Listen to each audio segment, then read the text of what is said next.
Три екрани и минималистички дизајн. Така изгледа кокпитот на автомобилот кој многумина го чекаат. За да им ја скрати неизвестноста до официјалната премиера, Мерцедес реши да сподели со јавноста како изгледа внатрешноста на најновата Е-класа со фабричка ознака W214.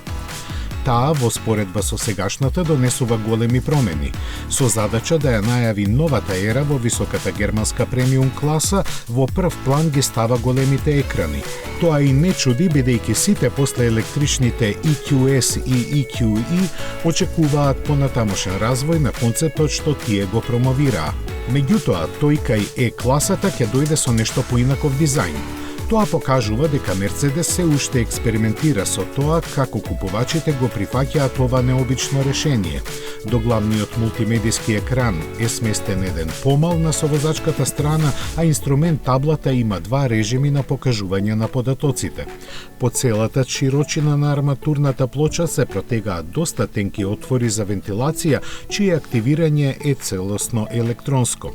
Амбиенталното осветлување е активно и се менува во зависност од избраниот режим на возење, а прекинувачите за командување со основните функции на автомобилот се скриени под главниот екран. На централниот гребен е задржана визуелната чистота и таму, освен поклопецот на големиот простор за складирање, нема ништо.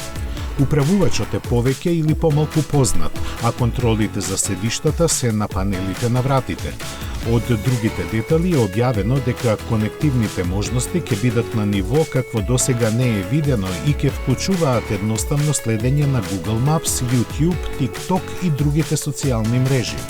За комплетен впечаток, тука е и селфи камера, а се командува со собствен оперативен систем со вештачка интелигенција развиен од страна на инженерите на Мерцедес со помош на неколку технолошки партнери.